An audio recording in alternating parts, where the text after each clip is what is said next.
Hello class, my name is Daniel Greco and I'm going to be presenting on Latin American transnational organized crime for my threat assessment dossier.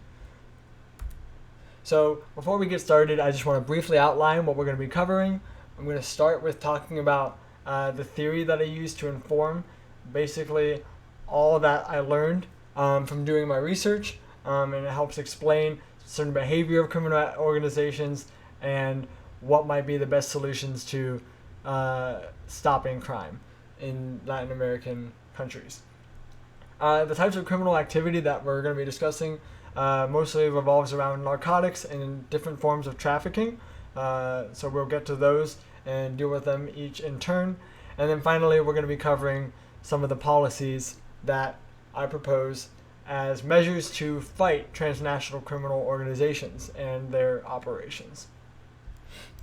So let's start with theory. The theory that I used was developed from Rabasa et al.'s book, Counter Network, Countering the Expansion of the Transnational Criminal Network. So what is a transnational criminal network? Think globalism, but illegal. So if you think about the global economy, we think about countries as suppliers. You might think of countries in Africa or Latin America as suppliers with raw goods, and we think about countries like the US and the European Union and other first world countries and organizations as consumers, right? Well, with the transnational criminal network, we have the same thing.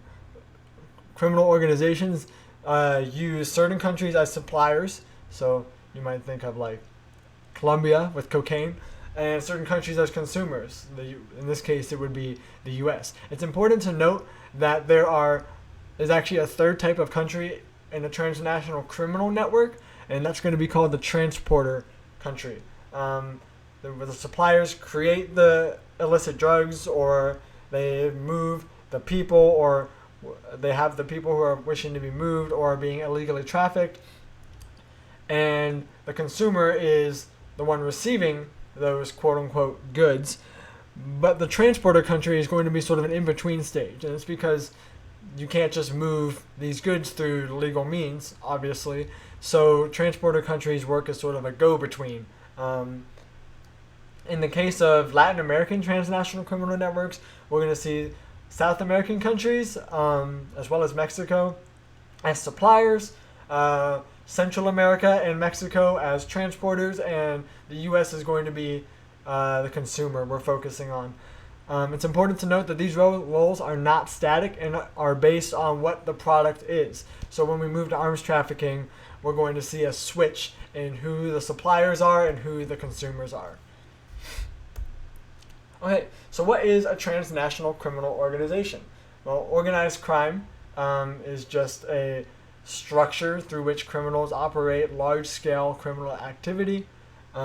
So transnational criminal organization just takes that operation and moves it across borders. They develop their organizational structures outside of state borders, and then they maximize their profitability by using differences in economic strength, institutional strength, and law enforcement. The geographic diversity of transnational criminal organizations, or TCOs, creates an inherent difficulty in any single state's attempt to reduce the influence of operations within their borders. This is just because the U.S. can't sovereignly act in Colombia. Colombia can't sovereignly act in Mexico. So as long as these organizations are spread out across multiple countries, each country can only deal directly with certain aspects of their criminal operations, as long as they're acting on their own. Alright, so Latin TCOs in specific tend to focus on narcotics and trafficking. They mostly operate two different but connected types of criminal trafficking, narcotics and sort of a mix of human arms and wildlife trafficking, although wildlife trafficking is somewhat disconnected. So we'll deal with narcotics first, as that's easily the biggest operation being conducted at any given time by most of these TCOs, and then we'll move towards the different other types of trafficking, such as human and arms. So narcotics. TCOs operate narcotic supply chains that reach from Colombia to the United States, using multiple countries in between as transporters.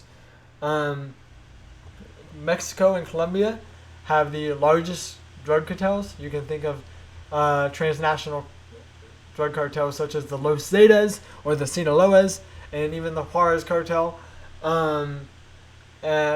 as these biggest threats to U.S. national security. Cartels that are mainly based in Mexico focus on multiple different types of narcotics. They'll mainly switch around based on profitability because their consumer market is so close. The U.S. has a physical border with Mexico, so they'll traffic heroin, marijuana, cocaine, methamphetamines, etc. Colombia, on the other hand, Colombian cartels mostly focus on the cultivation and production of cocaine specifically. Some of the dangers of narcotics being moved into the U.S. include increased overdose death. We've seen increased death due both to an increase in trafficking, so just more drugs on the U.S. consumer market, as well as the addition of fentanyl into cocaine. So cartels are cutting fentanyl into cocaine, and the CDC has done some research, and they found that fentanyl greatly increases the number of deaths due to overdose in people who have consumed cocaine. So not only is more cocaine being trafficked, a more dangerous version of cocaine is being trafficked. We also know that drug addiction correlates with crime. The Bureau of Justice Statistics released data a while back that 82.2% of local jail inmates have used drugs. And 68.7% are regular users. So these are people that would qualify as being addicted to illicit drugs. That is a huge percentage. So we know that people who are addicted to drugs are also likely to be involved in other forms of crime within U.S. borders. Colombia, as we said before, is the largest producer of cocaine. That's probably in the world, but we know for sure they're the largest producer in Latin America, and they're growing. Just from 2012 to 2017, their land cultivation, or their land used for coca cultivation, has almost quadrupled, from 50,000 hectares to 180,000 hectares. This means that Colombian cartels are growing cocaine at a much higher rate, meaning they're going to be moving cocaine at a much higher rate. We also know that the Mexico-U.S. border is a hotspot for drug trafficking and narcotics operations. The U.S. is the largest drug consumption market in the Western Hemisphere, according to the FBI. So that means that Mexico has a huge opportunity to move narcotics from its borders into U.S. borders and make significant profits. 80% or more of cartel trafficked narcotics pass into the U.S. from Mexico through ports of entry and legal crossings. So this isn't, crossing borders through tunnels or airdropping from planes or anything like that. This is simply through border checkpoints that are manned by U.S. and Mexican staff. This is going to be important when we're talking about what we might do to curb the influx of narcotics flowing across that Mexico-U.S. border. Additionally, we have a couple other types of trafficking I wanted to discuss. We have human trafficking, which is intimately connected with migrant smuggling. We have arms trafficking, and we also have wildlife trafficking. Now, humans and arms trafficking are often connected to narcotics, so we don't want to separate those too much. We want to make sure we understand the difference is between them, but we also need to know that they're intimately connected. Human trafficking, according to SEALC, subjects men and women and children to compelled service for the purposes of exploitation. This doesn't necessarily mean that they are being moved across borders, but we also know that it usually does. People are being moved from one country to another for the purpose of exploitation. It's connected to, but not necessarily the same as migrant smuggling. because migrant smuggling is when the person being moved or the people being moved are willing. Often they're paying for it, large sums of money. In Latin America, both human trafficking and migrant smuggling are intimately connected with narcotics operations. The same transnational criminal organizations that are doing this trafficking and smuggling are also often running narcotics operations at the same time, moving both drugs and people across the border simultaneously. Additionally, human trafficking is a huge revenue boon for these cartels, allowing them to fund some of their larger drug operations. We know that worldwide human trafficking comes in at almost $150 billion of revenue annually. So even accounting for the fact that Latin America is not the entire globe, we can imagine that human trafficking is a huge part of a significant part of the revenue that these cartels have. In addition to human trafficking, we have arms trafficking. Now, as I mentioned earlier, we actually see a switch in the consumers and the suppliers. Here, the U.S. is going to be the supplier, and Latin America as a whole is the consumer. Now, not many guns are being moved currently, but we do know that a large portion of a significant percentage of the guns in Central America, Mexico, are U.S.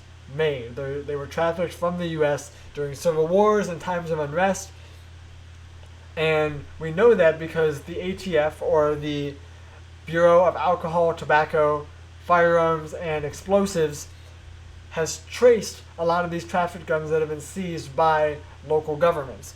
And 70.4% of these guns were traced back to the U.S. in Mexico.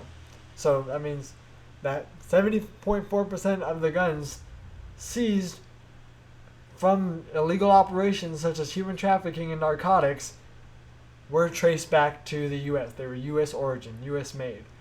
Central America, less so, only 53.7% in Belize and 11.5% in Honduras, with the others being a range, other countries in Central America being a range between those 2%.